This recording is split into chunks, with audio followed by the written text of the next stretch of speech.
Hello, everybody. We are the Geeks and Degenerates, and we're continuing our soul-searching journey with the bucket list.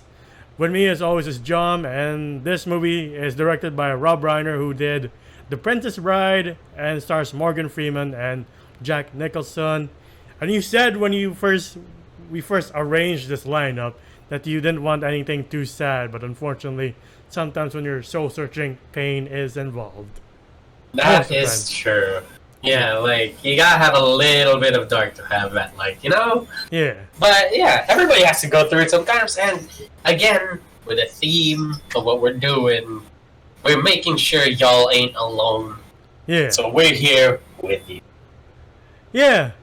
And yeah, you meet both Carter and Edward Cole. Well, you get a brief introduction of the situation of, like, Morgan Freeman telling it that Edward Cole died with his eyes open, eyes closed and heart open, and that you can't really measure the sum of a life, but by the end, Edward Cole lived a full life, or got to live the life nobody really gets to live until they're faced with mortality, which these two face when they get their cancer diagnosis. Yeah. That shit was rough. Like, these are two completely different people.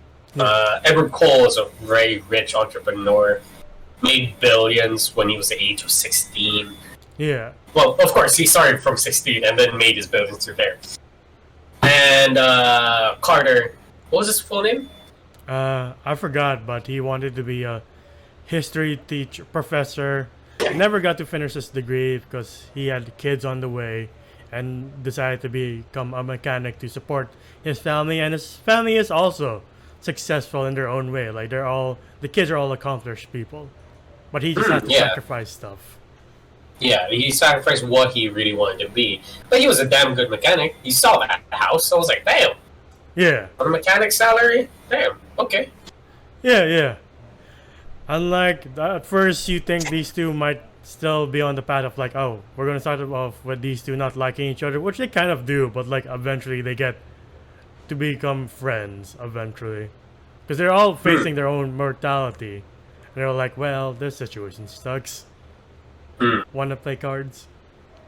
Yeah, I do love the slow burn to them sympathizing with each other, where bit by bit you see Edward going through chemo, him throwing up. And of course, he's like having his fancy meals right after chemo. He's like, "Oh, you sure you don't want any? Best in LA." And then you see him throwing up the next scene.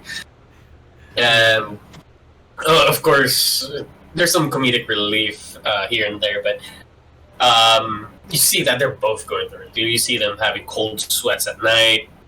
Each time the other's looking at the other. Yeah.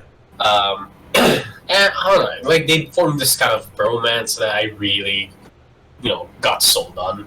I was like, oh, I like this. And then they get the news that Edward Cole only has 6 months. Year is like, if we're lucky. Same thing with Carter. And he says something profound to the fact that I thought I would be relieved when I found out that I only had, like, this amount of time to live. I thought it would be liberating. Turns out it's the exact opposite, because you're like, fuck, I have a year. What do I do now? Well, because he was saying, like, oh, some people would like to know when they die, and 90% of people say no, but the 10% say yes. Yeah. And he was like, he was part of that 10%, and he was like, you know what, I kind of don't wanna. Yeah. No, when I die. And I get it. This shit hits hard, though. Yeah. Like, when scenes dealing with death starts to show in this movie, you really kind of like, Yeah. But then it gives you that sense of, well, I see what they mean, though. Like, that sense of freedom, that liberating feeling of, like, I have a year to live. Let's make the best, like, of that year. Like, get out there and shit. So, did the phrase bucket list ever exist before this movie? I'm pretty sure it did. It's just that this movie makes it more, I guess, profound. Because, like, he does the list, and, like, you can see what kind of people like Edward Cole is and what Carter is, where Carter wants to see something majestic, sees laugh until he cries, and Edward Cole's like kiss the most beautiful girl in the world, do this, have an orgy maybe, and you see the kind of people they are. Yeah, like skydive, drive a car that he always wanted. I was like, yeah, you know what? I don't know why. When watching this movie, it does make you sit back and think, like, if I had, like, an illness that would kill me in a year, how would I spend that year? Would I spend it in the hospital trying to reverse it, or would I spend the time that I have left fulfilling the things I always wanted to see? Yeah, that's and why. Shit. That's why after Carter and Edward commit to the list, Carter's wife is like, I don't understand. Why are you giving up? Is that what you want me to tell your children? He's like, well, I finally get to live my life for a bit, do the things I want to do. It's not so selfish. I've already sacrificed so much. For once, why won't you let me do the things I want to do? I know it's a bit much, but still, I have a year left. Yeah, and I love Jack Nicholson's character. Like, after she leaves, he's like, "You are not taking my husband." And she like walks off, and he's like, "She doesn't like me." I was like, "I guess so." Yeah. Jack Nicholson's character's not an asshole, though. I would say, like, he did some sketchy shit, but as a character, I mean. Yeah. But here, sure, he owns the hospital and he doesn't want to accommodate for 2 or more patients in one room. But I don't know, he didn't seem like a bad guy. Yeah, it's just like the weird hospital thing is like, it kind of makes sense. Like, you don't want the room to be overcrowded. Yeah. Yeah. And it's uncomfortable. Ironically enough, he wanted the room to himself. Yeah. But sorry, Joker had to stick with Lucius Fox for a bit. Yeah. And like, he's like, oh, I don't hate you yet. And Jack Nicholson's, Edward's like, you will. And he cut to them skydiving and... No. It was, oh, she hates me. Do you? And he goes, not yet. And yeah, it cuts to them skydiving. I love this shit. I don't know if that was Morgan Freeman's actual scream once they jumped off the plane, but that shit was so fucking funny. Like, he's so terrified. Like, I don't know if you've been with anybody who's so terrified that they're mad. If you're like, can you just adjust? No! Oh, well, man, I'm trying to help you. Yeah. But as he like jumps off, you hear him screaming, and just Jack Nicholson's like, "Bad gun vibes! Let's go!" I love Jack Nicholson's character so much. He does scare you. He also scares the shit out of his instructor or partner. He's like, just pull the cord. Stop waiting. We hit the red line. Come on. And he just like sings to himself. I'm like, you crazy bastard. But it is a little bit odd that while in free fall they are having a full-on conversation. I don't think that happens. Well, you wouldn't know. You haven't gone skydiving, neither have I. Yeah, that's true. I would like to. Anybody in the comments, I know everybody around the world probably has gone skydiving. Let us know if you could actually talk to somebody else while free falling. Yeah, I think you can do it in Clark. I think it's in Clark. He's nervous. Like million subscriber milestone. We just do a skydive. We do it. Sure, why not? Let the voters decide in the comments if that should be our million. Yeah. It's just not I'm making it a million just because I'm scared. It's not a regular video, it's a special vlog. Yay. Yeah. Also, I'm jealous because Edward gets a tattoo, which I can never get because of my skin condition. Loser. Yeah, but like, they did have this conversation of like, oh, you don't want to get to do that tattoo? How about an orgy or some shit? And I was like, nah, I'd rather stick with one. I've been sticking with one with God knows how long. Yeah. And to Edward, that's a surprise. Like, really that long, and you did not do anything. Yeah. Yeah. And I was like, nah. No. And the next day, drive Carter's dream car, which is a Shelby 300, right? I'm not very good with it. It's just an old Mustang. It's not even the good one. I'm sorry. As a car guy, it's not even the good Mustang. Look, man, he wants to fulfill his dream. Like the 64 one was I Hmm. I think that might have been the 64. I don't know. But all I know is that it's not the good one. The one that's good, the better one is the second version, which is what John Wick drives. But hey, it's a sick car, and I do love the scene where they both start racing each other. There's something I would love to do as well. Like, I would love to go on the track and just drive a car that I do not own, like, balls out. Yeah. You know? But I don't know why. Why would you ram your most favorite car into somebody else's? It's like Edward's got the bill. He's the one paying for his whole thing. I mean, that's true.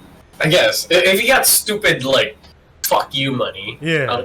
Have we been over a minute? Sorry. If you got stupid fuck you money, I guess you could crash a Bugatti somewhere, maybe. Probably. I guess, but yeah, you can see it. Yeah, and then they travel to France, where Carter throughout this entire movie gives fun facts about civilizations and how things are made, like how caviar is made, unlike in France that he touches on a sensitive point with Edward about his daughter. He's like, hey man, you should get in touch with your daughter again. He's like, no, we're not doing that. Cross it off the list right now. Like, okay. Yeah, and he writes it down because he does have a daughter, but he doesn't see her anymore. And he still has his reasons why, but he'll tell them later on in the movie. I do love that. I was like, for 15 years I've been going here, and this is the first time I went with a man. And it's like, hey, nothing like having caviar with the boys. Yeah. To soothe the soul. You don't need to have them girls all the time. And then it's this point where Carter's wife calls up Edward. It's like, please, can you just give my husband back? We have a year. I don't want him to die during this trip. Yeah, that was a little bit rough. But I do love it that we have cemented that Morgan Freeman is God. Yeah. And for some reason, he's very omnipotent in this movie. Yeah. Like when Edward tries to convince him hey, let's go home, and he's like, what? No, I'm fully committed to this. I'm gonna enjoy my time here. And he was like, nah, look, because your catheter popped open and worried me a bit, so you might slow me down. And then Morgan Freeman's like, my wife called, didn't she? I was like, how the fuck did you know? How? You were watching Jeopardy in the bathtub. How did you hear the full conversation? He tells Edward too that he has lost the feeling he had with his wife after raising all his kids and doing their homework, helping them with their scraped knees, all their game days, shows. Yeah. After all that. As soon as the youngest one went off to college, something got lost. Yeah. Again, this movie is amazingly profound. I just don't know why a lot of people don't talk about it. It's not sure, but the concept of it boomed after this movie. Yeah. And then they go to Tanzania, where thankfully Jack Nicholson doesn't decide to reduce any wildlife population. He can't even handle the rifle anyway. Singing that song from Lion King. Yeah. And then I just love seeing Jack Nicholson get blown away like the Joker in in the old cartoons. I was like, that's very fitting. Yeah. And then they climb to the pyramids in Egypt, which I'm not sure you can do in the first place, but anyway. I don't think they were on a pyramid. I think they were on a surface. Something else. Yeah, just a surface that looked over the pyramids, because there's only 3 pyramids in that area, right? What were they on? Because the 3 pyramids were right in front of them. Right. I don't know. Yeah. And then, again, another profound thing is when Carter is telling that during ancient Egyptian days, the gods would ask the dead two questions. One is that, have you found joy in your life?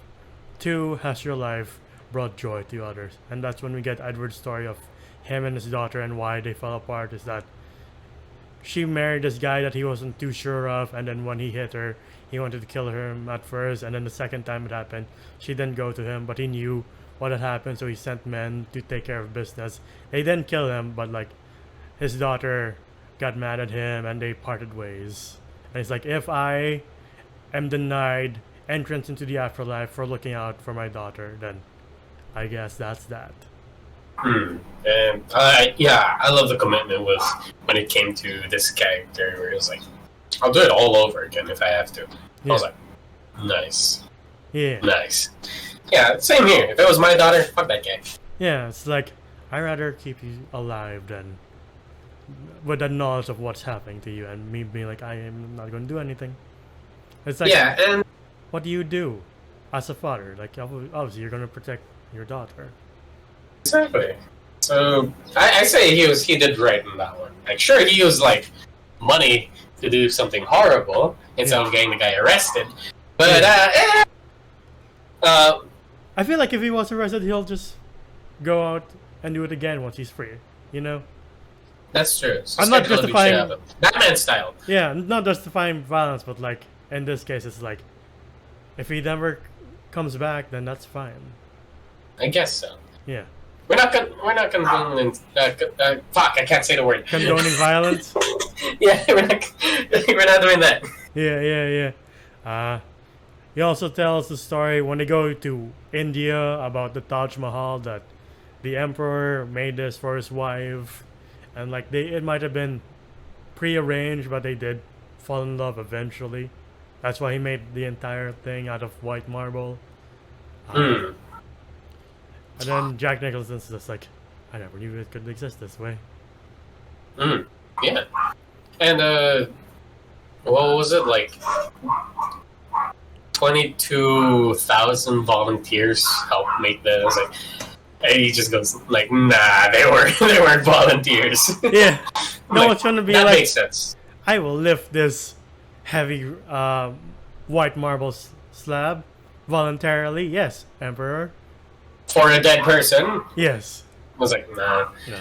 But I throughout this whole movie, you do see both of their beliefs. You can tell that Jack Nicholson's character is more on the not so believer side, and Morgan Freeman, coincidentally, is on the believer side. Oh, so I'm The Jack man Nicholson. is God. Yeah. Hey, at least you're rich. Sure. Yeah, I'm rich in family though, so fuck. My family's nice too. So sorry. You know what? At least the audience is getting to know us bit by bit. Yeah. Oh no. But yeah, see, we could be friends. Yes.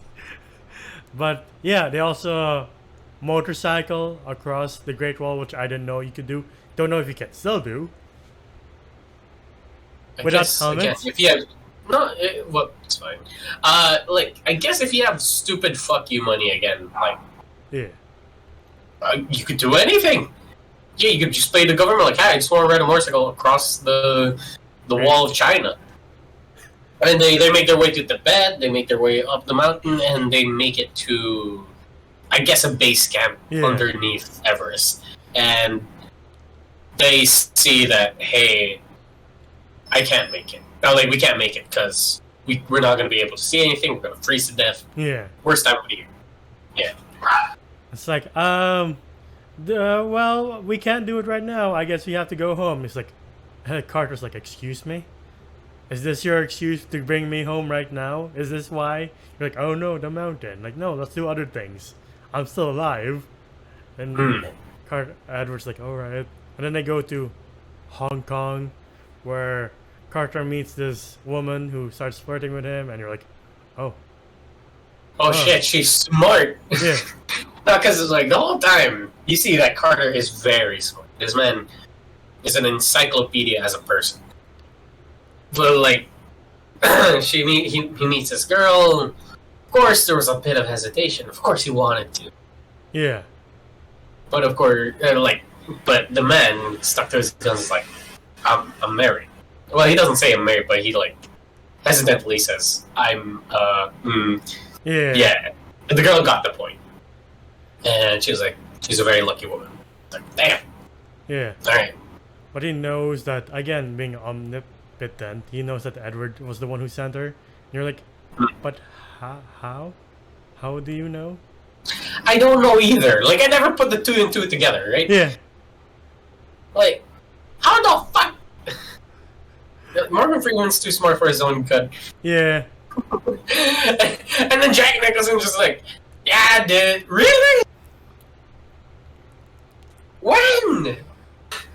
I guess.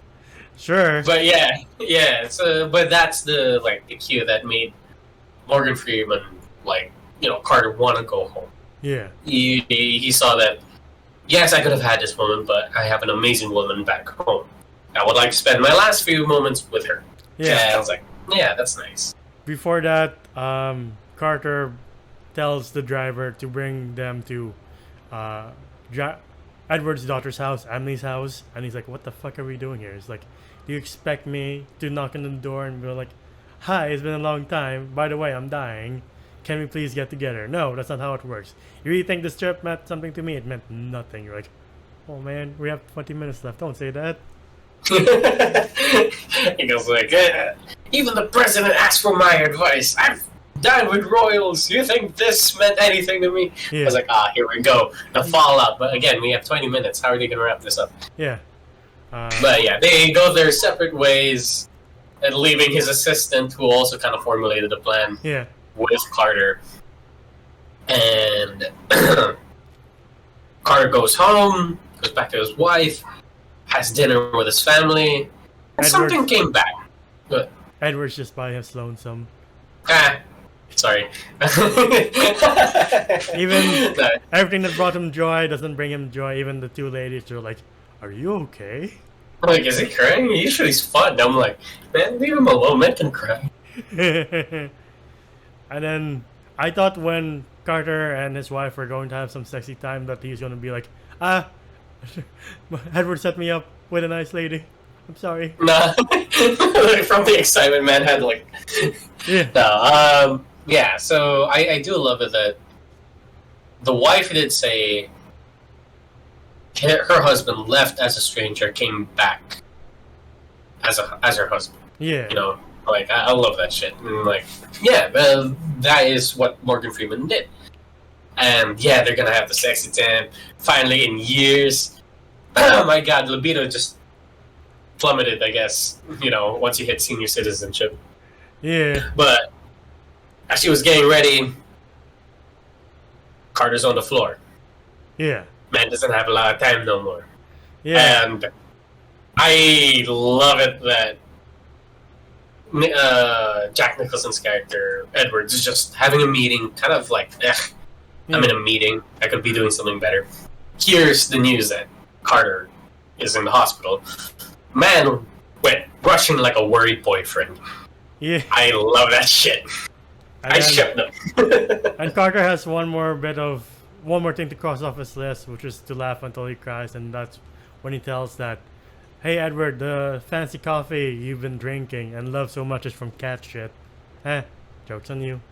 Because the whole time he's like, there's the best coffee in the world and it's so expensive. Yeah. And it's made out of feces. The one that gives it its like unique flavor is the lactic acids that the cat produces. Yeah, and he's like, Edward's like, you've got to be shitting me, and Carter's like, cat's beating me to it. And then he's like, you gotta complete the list, and he's like, it's not a one-man deal, it has to be now. You're like, oh. And then Carter heads to surgery where Edward patches things up with his daughter, and like he also meets his grandchild, and then he crosses off the kiss the most beautiful girl in the world, which is his grandchild. I was like, I thought I was gonna make through to this movie just fine, but no. I was like, Morgan Freeman's already dying. Why'd you gotta hit me with that one? Yeah. And I was like, oh, like it hurts so much. Anyway, Carter dies, but you hear the words of, our lives are streams heading towards the same river, heading towards the same falls beyond. You're like, why is this movie so powerful? What the fuck are... What came out in 2007 that were people were like, eh, it's fine. I won't recommend it. Maybe it's the concept of death. Like, nobody really wanted to know what the experience of death feels like. Yeah. They just, wanted to watch a feel-good movie, which just was. I gotta say, this is a very feel-good movie. But, yeah, Edward makes it to Carter's funeral. Sadly, yeah, Carter doesn't make it. Yeah. But the whole time we thought that Edward was the one who's gonna go out first. Yeah. Yeah, I was like, who's the one climbing up the mountain in the beginning of this movie? But, nah. Carter goes out first. Edward's at the eulogy. Edward gets the eulogy and pretty much says, like, a very heart-wrenching speech. I'm like, why? And, like, he loved him, and for sure everybody else did, for the 3 months we've met each other. And I was like, and then he crosses off that line on the list where do something for somebody else for the good. Like, that brings you joy. That brings you joy. Or sorry, brings them joy. It's like the Egyptian thing that has your life brought joy to others. And we close with, again, Carter saying, like, I don't know how you measure the sum of a life, but Edward died with his eyes closed and his heart open, and he's buried in the mountains, which was against the law, along with Carter. And you're like, so he's not carrying any. He's not the one climbing. It's the secretary or the assistant. Hey, that secretary has been the goat of this entire movie. Yeah. In the shadows, at the background. This man is going over and beyond for this man who's like, and they don't have like very nice bickering. Like, how would you like handle your death? I would give all my funds to my secretary. I was like, clever. But this man climbed Mount Everest for his boss, who is dead. I hope he left behind a very nice check. Right? Yeah. Hey, like, you better get like 5% of his wealth for doing that. Like, no other assistant would like go up a mountain. They would have like tossed your ashes into the sea and gone to the Bahamas or some shit. Yeah. But nah, this man went straight up there, fulfilling his duty if he were the son that he never had. Yeah. Nice. And yeah, they were both buried in very cheap coffee cans, as they promised each other. Yeah. And you're like, I swore I thought I would make it through this movie with a dry eye, but no, fuck you. And then John Mayer plays as the credits roll. I'm like, that's nice. But yeah, this is again a very profound movie that on the surface level you're like, oh, just two old men wanting to do things they're not allowed to do or they're not supposed to do. But no, it's like two old men trying to make up for lost time. Yeah. I don't know. Wait, are we getting to the ratings? Oh, we're heading there. Okay. Well, yeah. And it does make you think. Especially for the old people out there. Like, once you're hitting that age, or probably you have a symptom that, kind of sucks. Yeah. And, yeah, he gives you that concept of, like, maybe I should make a bucket list. Maybe I should do something that I've always wanted to do for a long time, but never was able to do it. Yeah. I guess that's why Make-A-Wish Foundation's thing, Yeah. But yeah, you hinted at it. What would you rate this? Then, I don't know. I can't find any fault in this movie. Sure, it's a little bit quick. Yeah. Like, it's an hour and 30 minutes. I was expecting it to be like 2. But it is a very, like, short movie. Not that short, but short enough. Yeah. That he kind of just wanted you to, like, want more. Like, from Forrest Gump. Like, I'm using that as an example. He did a lot more in the books than he did in the movies. And then here I kind of want to see more of their journey, all throughout the years that the time that they. But I can't find any faults. Sure, I wanted to see more, but I say it was just right. You know, I'll give this one 9 out of 10. Like, it does give you that concept. What would you do when you only have this amount of time left? I love this movie. I would gladly rewatch it, especially if I'm at my deathbed years from now. I would gladly watch this movie and probably be doing God knows what with the time I have left. Yeah. Yeah, you know what? I'll also give this a 9 out of 10.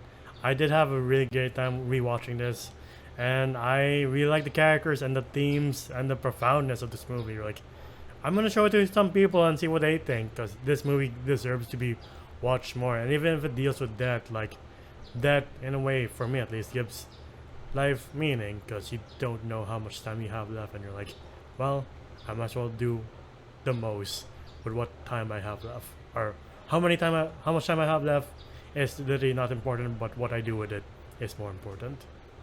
Yeah, and yeah, so 9 out of 10, 9 out of 10. Yeah.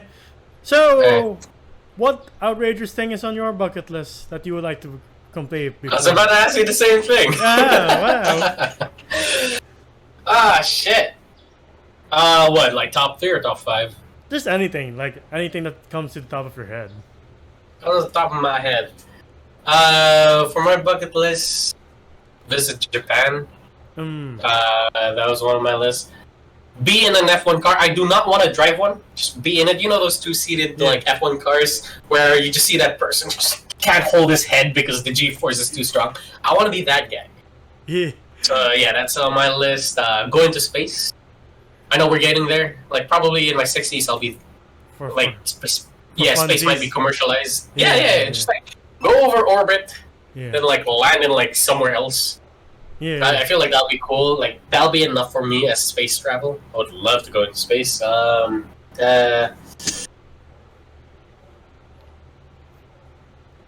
Get a kiss from a K-pop star. You know, like one of my favorites.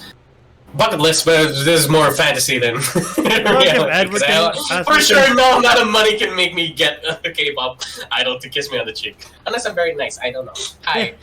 Santa, notice me. I mean, if ever can put some stuff he wants to do, why can't you? That's true.